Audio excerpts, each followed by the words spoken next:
What's up, everyone, and welcome back to the only podcast that dares to speak the truth in this fake ass industry. We ain't holding back, we ain't sugarcoating nothing, and if you can't handle the heat, then get the fuck out the kitchen.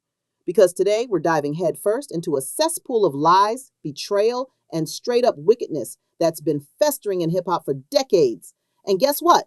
It all circles back to the man, the myth, the legend, Tupac Shakur. But before we get there, we got to talk about this Diddy situation because it's exposing some deep, dark secrets that a lot of these industry cats have been trying to keep buried. And trust me, it's uglier than a motherfucker. Now, you've all seen the headlines.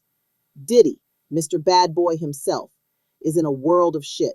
Lawsuits piling up, allegations flying left and right, and the rabbit hole just keeps getting deeper. And who's getting dragged into this mess? None other than Hov, Jay-Z. 50 Cent, the man who never minces words, said it best. Jay's in hiding, waiting for this Diddy drama to blow over because he's scared his own dirty laundry is going to get aired out. And you know what? He ain't wrong. Because the whispers have been there for years, but now with Diddy's empire crumbling, those whispers are turning into screams. And who was screaming the loudest, trying to warn us all along? DMX. Rest in peace to the dog. That man was a prophet, a true visionary who saw through the bullshit and tried to expose these snakes for what they were.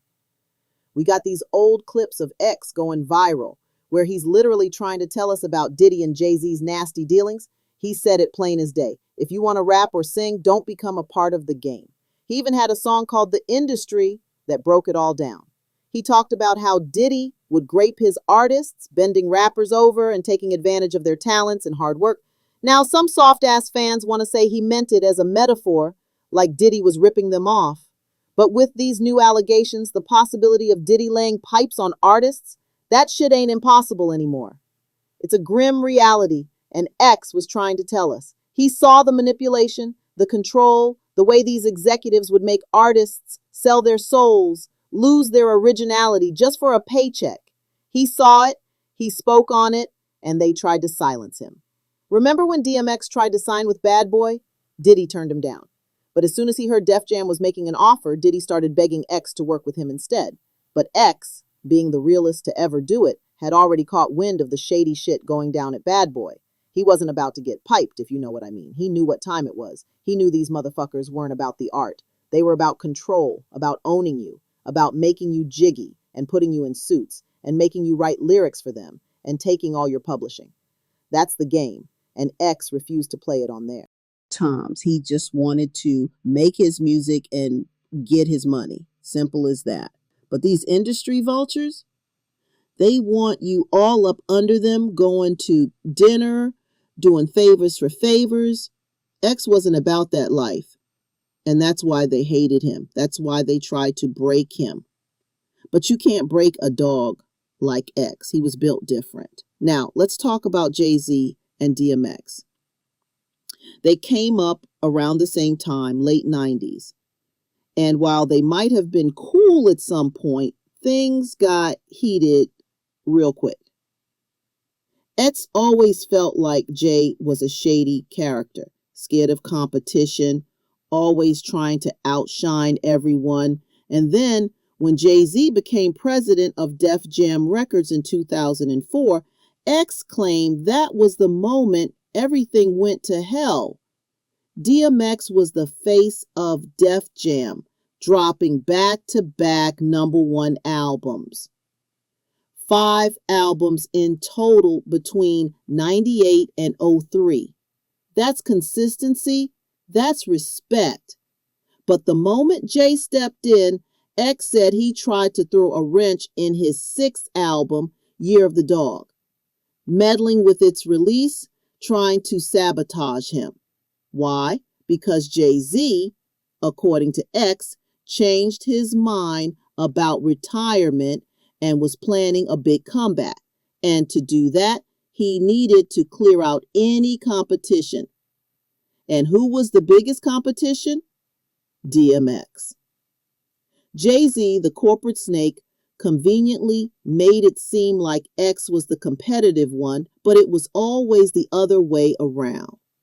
Jay-Z was about the business, always looking beyond the artistry, trampling on anyone, in his way to cozy up with the industry's higher ups. And it ain't just DMX saying this.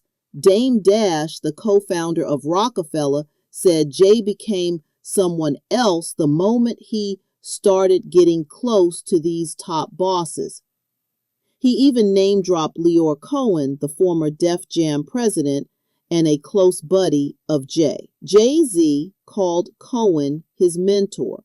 This is the same Leor Cohen who went on The Breakfast Club talking about how sad he was about DMX's struggle with substances, but when Charlemagne asked why he keeps signing artists that promote that lifestyle, Leor straight up said it's just business. Business over lives, business over art, business over everything.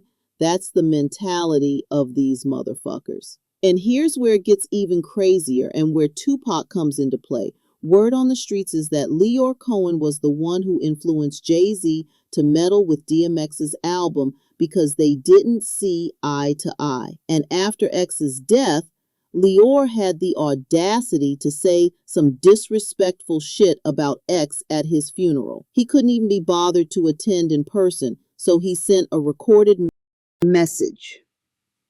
Called X a gremlin and said he wasn't surprised by his death. Can you believe that? These are words coming from Jay-Z's mentor's lips.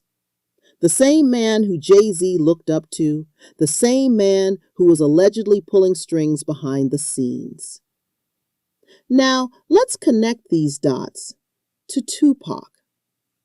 Because this ain't just about DMX and Jay-Z. This is about a system, a corrupt industry that devours its own. The transcript mentioned that Tupac told Craig Mack if he didn't change any want in the buys that pocket, and your job, meet me Tupac.